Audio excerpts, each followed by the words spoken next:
Welcome to day 2 of our first ever BT Advent series, Every Longing Heart. Today we look at Tamar's longing heart. Tamar, who is she? Why is she in the genealogy? Why is she given a whole chapter in this epic book of Genesis? We could have just passed right over this story both in Genesis and then Matthew could have just forgotten her name in the genealogy. Why do we need to be reminded of this story? It's so messy. But Matthew says, nope. I want you to notice Tamar. I want you to pause before we get to that sweet baby boy in Bethlehem and look at Tamar. So for Advent Day 2, we will read Genesis chapter 38. If you missed yesterday, we're looking at 4 women in the genealogy of Jesus from Matthew 1 for the next few videos. You can go ahead and read or reread Matthew 1 to 17 on your own if you'd like. So this Genesis 38, it's sandwiched between the much more famous stories of Joseph. Joseph getting sold into slavery by his brothers, and Joseph is one of the 12 sons of Jacob, and Judah's one too. And then after 38, we get into the story of Joseph's life in Egypt, right? And I have a children's Bible, and all of them, I have lots of children's Bibles, and all of them skip this story for good reason. But Matthew says, before we look at Jesus, I want you to take a look at Tamar. So Genesis 38 reads, "It happened at that time that Judah, one of the 12 brothers of Jacob, son of Jacob and Leah, they went down from his brothers and settled near a certain Adulamite whose name was Hirah. There Judah saw the daughter of a certain Canaanite whose name was Shua. He married her and went into her. She conceived and bore a son, and he named him Again she conceived and bore a son, whom she named Onan. Yet again she bore a son, and she named him Shelah. She was in Chezib when she bore him. Judah took a wife for his firstborn. Her name was Tamar. But Judah's firstborn, was wicked in the sight of the Lord, and the Lord put him to death. Then Judah said to Onan, go into your brother's wife and perform the duty of a brother-in-law to her. Raise up offspring for your brother. But since Onan knew that the offspring would not be his, he spilled his seed on the ground whenever he went in to his brother's wife, so that he would not give offspring to his brother. What he did was displeasing in the sight of the Lord, and he put him to death also. Then Judah said to his daughter-in-law Tamar, remain a widow in your father's house until my son Shelah grows up. For he feared that he too would die like his brothers. So Tamar went to live in her father's house. In verse 12, in course of time, the wife of Judah, Shua's daughter, died. When Judah's time of mourning was over, he went up to Timnah to his sheep shearers, he and his friend Hirah the Adulamite. When Tamar was told, your father-in-law is going up to Timnah to shear his sheep, she put off her widow's garments, put on a veil, wrapped herself up, and sat down at the entrance to Enaim, which is on the road to Timnah. And she saw that Shelah was grown up, yet she had not been given to him in marriage. When Judah saw her, he thought her to be a prostitute, for she had covered her face. He went over to her at the roadside and said, come, let me come in to you. For he did not know that she was his daughter-in-law. She said, what will you give me that you may come in to me? He answered, I will send you a kid from the flock. And she said, only if you give me a pledge until you send it. Well, he said, what pledge shall I give you? She replied, your signet and your cord and the staff that is in your hand. So he gave them to her and went in to her, and she conceived by him. Then she got up and went away. Taking off her veil, she put on the garments of her widowhood. In verse 20. When Judah sent the kid by his friend the Adulamite to recover the pledge from the woman, he could not find her. He asked the townspeople, where is the temple prostitute who was at Enaim by the wayside? But they said, no prostitute has been here. So he returned to Judah and said, I have not found her. Moreover, the townspeople said, no prostitute has been here. Judah replied, let her keep the things as her own. Otherwise, we will be laughed at. You see, I sent this kid and you could not find her. In verse 24, about 3 months later, Judah was told, your daughter-in-law, Tamar, has played the whore. Moreover, she is pregnant as a result of her whoredom.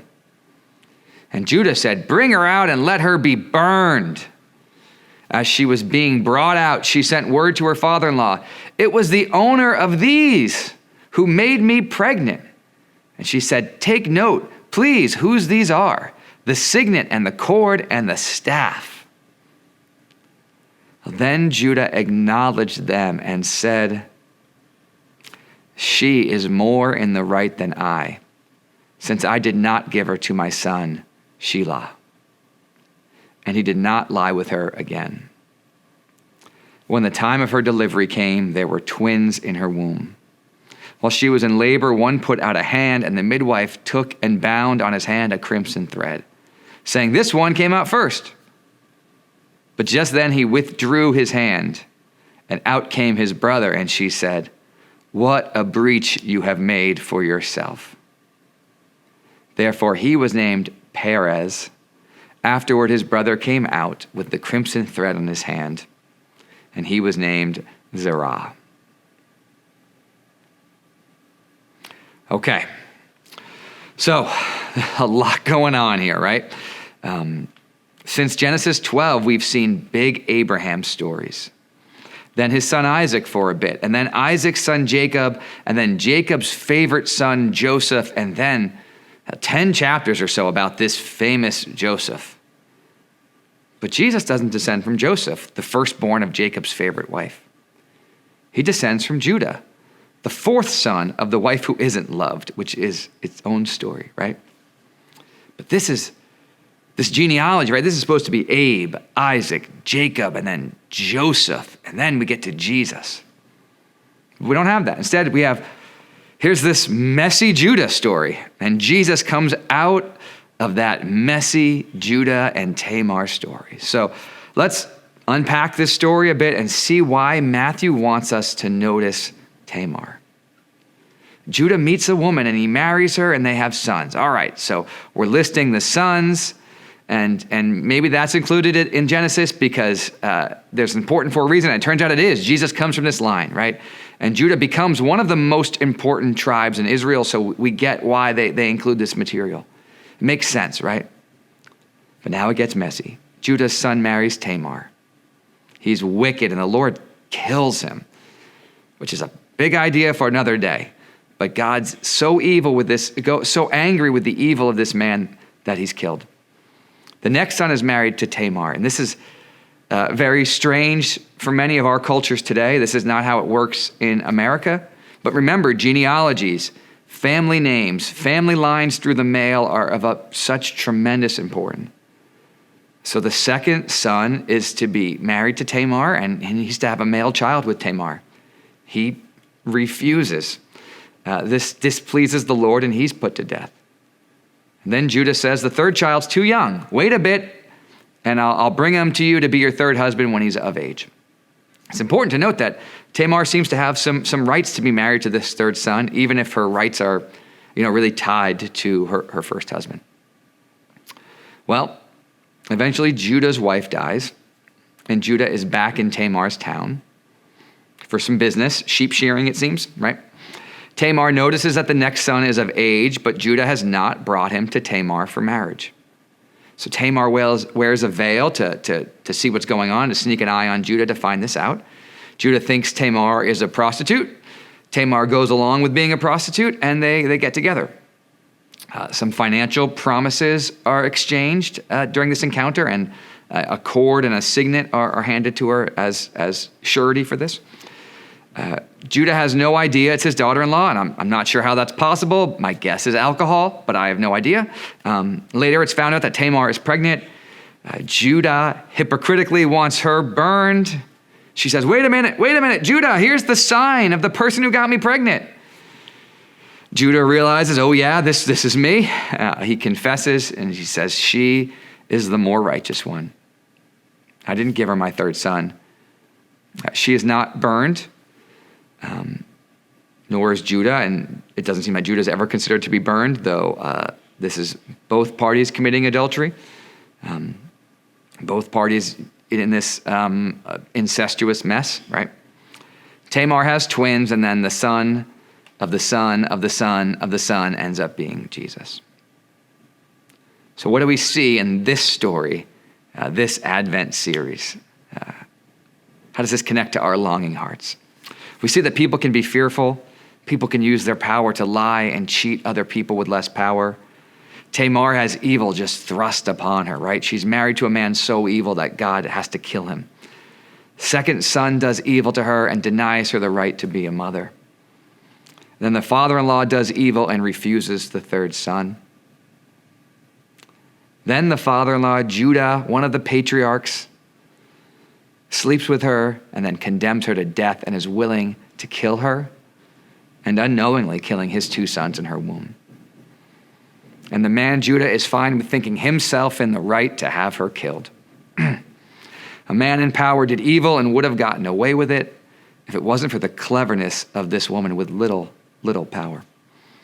The scholar Kenneth Bailey gives a real helpful short summary of what happens in this story. And this is what he says. He says, Tamar's rights were upheld by a bold and daring plan. Sadly, it appears that no other method of securing those rights was available to her. And by the Leviticus laws, both Judah and Tamar were engaged in incest and should have been stoned. So the story presents a bold Gentile woman determined to acquire her rights, even if she is obliged to use an irregular method. And then amazingly, she's listed as an ancestor of Jesus. That's what Bailey says. So in this story, on her own, Tamar has to get lucky and be extremely shrewd in order to get saved from death and be vindicated. She has to save herself. Even a law administered through human hands cannot save her. Maybe Matthew wants us to pause and look at her for some good reasons. Jesus is going to have a mother who could have been stoned. He will have a mom who self-righteous letter of the law folks could demand to have stoned. In fact, Jesus' mom no doubt found herself in a similar position as Tamar, pregnant and no husband around, condemnable under the law. The adult Jesus will meet a woman caught in the very act of adultery, surrounded by men ready to stone her. And like Judah, these men are ready to stone her without any attention to the man who participated in the sexual immorality. And Jesus will protect her, defend her, get the men to recognize their own sin, drop the stones. So he saves her. Here's what's hitting me as I look at this Tamar story. Jesus' ancestry includes a woman who plays the prostitute, a woman who was mistreated by one of the 12 sons of Israel, a woman mistreated by men in power. And she was saved and delivered in this case by her own morally suspect ingenuity. It's such a messy salvation when we have to save ourselves. Judah is forced to declare that she is more righteous than him, but that's such a messy righteousness. Judah and Tamar need a greater salvation from death, and they both need a greater righteousness than their own. They need a wiser judge to interpret the law, so they don't need to take the law into their own hands or vindicate themselves. They need a better judge because they can't judge rightly. Judah will lie. His sons will do evil. His sons will be sexually unfaithful. Tamar will have to play the prostitute to get any justice and will have to be extremely clever just to save her life from evil men.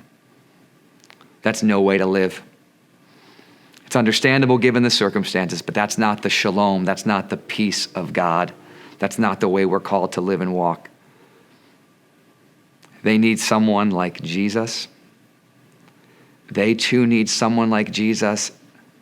We too need someone like Jesus in our messy lives. We will do evil, and maybe we'll feel like we have to do some messy things to save ourselves or to get justice. And that will make things even more messy. Like Tamar and Judah, we need a real faithful judge, a real righteous one, a real one with power to save and power to be merciful to us in our vulnerability. This season, we're waiting for Jesus to come. In our world, we wait for these same things. We wait for someone to save us from evil messes around us and from the evil messes that we create. We long for someone to save us when we are at the end of our rope.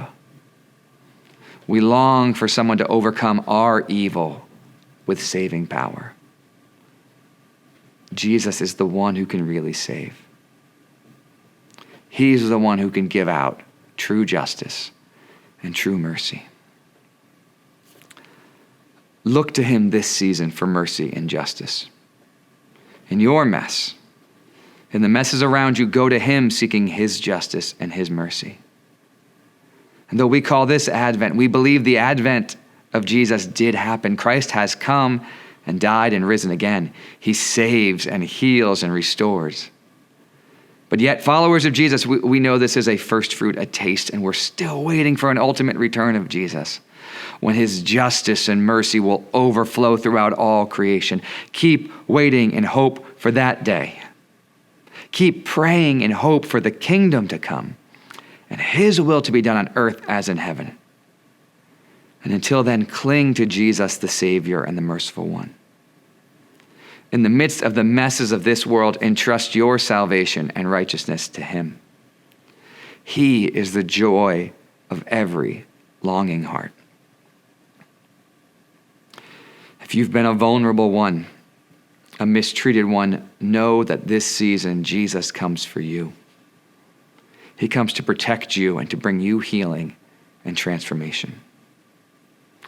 When we feel mistreated, when we feel particularly vulnerable and exposed in this life, we can look to Jesus, see the one that comes to set all injustices right.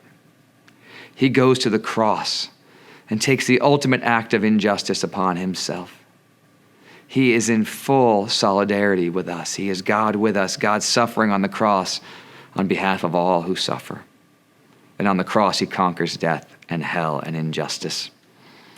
And with his resurrection, he makes new creation possible. He makes all things new. And one day, God will wipe every tear from every eye. So this Christmas season, let's remember that Jesus comes for the vulnerable.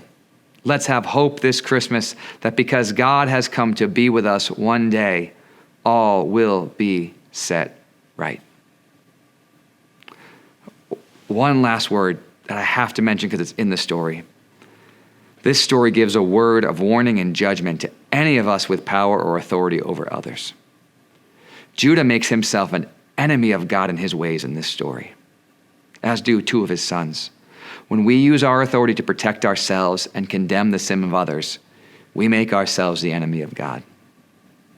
Instead, all of us who have any power and authority in any sphere of life, we have the opportunity, the possibility to use our power and authority to give ourselves to the work of helping the vulnerable and mistreated. Jesus is coming with mercy, but he's also coming with justice on us if we persist in our evil and abuse others. So if you have power and authority, and if you're willing to fear God, then use that power and authority like Jesus and empty yourself for the sake of the vulnerable and the hurting.